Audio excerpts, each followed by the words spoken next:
Hey, it's Mark Zimmerman. Hope you're doing well today. I know we normally talk about real estate investment as a vehicle to retire rich and maybe retire a little younger than you might have planned. And of course, we're always going to talk about that. But I thought today I would talk about a concept that I was taught many years ago. I can't take credit for it, but I think it's a great illustration about, I don't know, how you live and how you might want to live. I can tell you that in every part of my life, I've swung between the three or four different phases of which I'm going to show you, and that's okay, depending on your circumstance where you're at. I'm actually trying to get to the fourth stage. But anyway, I think I'm giving you too much of a teaser. Let's go right into this, and I'm going to tell you in my own words kind of what I was taught, and we'll see if it makes sense and if it's helpful to you. So let's pull up my whiteboard real quick. Go ahead and load that up. Next thing we're going to do is we're going to, of course, get a pen out because I'm going to do some drawing here on my touch screen. But what I'm talking about today is a concept that a lot of people don't always get, especially our younger folks, even our older folks, and that is income and expenses, assets, and liabilities, and how really people live, like I said, in different phases of their life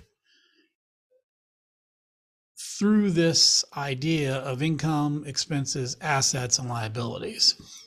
So income is money that you have coming in, right? That's income. Expenses is money that you have going out. Assets are tangible items, or maybe not tangible, but they're things that you have that produce income or produce value. Your house is absolutely an asset, but it may not be an income producing asset. Maybe your rental property is an income producing asset. Maybe stocks and bonds are an income producing asset, especially if you got dividends. And then you have liabilities. Liabilities are debt. And a lot of times the liabilities are associated with the assets. So most people, especially when they start out, they've got their job. I'm going to do this here. You got their job, and their job pays them money, right? That would be income, right? And so here's one way that people live. And again, we've all gone through these different stages. I certainly have, depending on the stage of my life. But you make money with your job, you make income, and you spend the money in terms of expenses, and it goes out the door, right?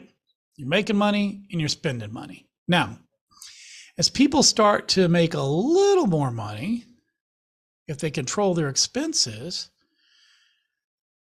they will start doing this. They'll make money,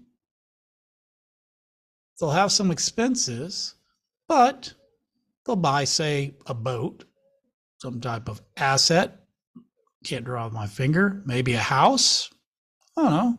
Buy something with debt, right?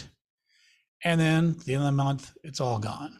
But now they got a couple assets. It may not be income producing assets, but they've got assets. Now, the third thing, or third way that people can buy and hold on to stuff is they make money from their job. That's income. And they also have assets that are income producing. Could be real estate, could be whatever. And that brings in money as well. And with those two, their income from their job and their income producing assets, they pay their liabilities, they pay their expenses, and out the door. Now, possibly when they did that, they created a liability, a debt to get that rental property or whatever it may be that's income producing in order to have that income producing asset. Now, here really is where we all want to get. Are you ready for this one? I haven't quite gotten there yet, but when we retire, this is what we actually strive for, right? And that is to have enough income producing assets.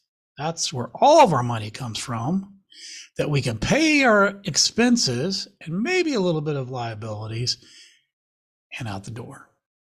So guess what? Now we don't need the income from the job because our income producing assets are what is producing our income, and it's enough income to pay our liabilities and our expenses. Now, when you get really cool, and out the door, when you get really cool, you'll get to a point to where your income producing assets actually just cover your expenses, and you might even have some left over, or maybe even take that money that's left over here and buy some more income producing assets. They say the rich get richer. Well, that's because they're normally buying income producing assets with that extra money and out the door. So, very simple concept that I was taught years ago. Like I've said, I've been in every scenario except the last one. I haven't quite gotten to where I own nothing but income producing assets with no liabilities. And those income producing assets provide income for me to be able to pay my expenses and have a little something left over. Now, there's a whole nother conversation we could have about using debt smartly to increase the amount of income producing assets that you can purchase, right? Which is a whole nother discussion that we'll have another time. But I hope this is helpful for you, and maybe it makes you think a little bit as you're walking through your journey, not just in being a real estate investor like we kind of focus here, but also in having other ways of creating income with those assets that are income producing, like rental property is one of the ways to basically not have to work and instead use that income to pay your expenses and have something left over. Hope this was helpful. I'm Mark Zimmerman, and I'm out. Thanks for watching, everyone. We really hope you enjoyed the video. If you did, please hit the like button and subscribe below.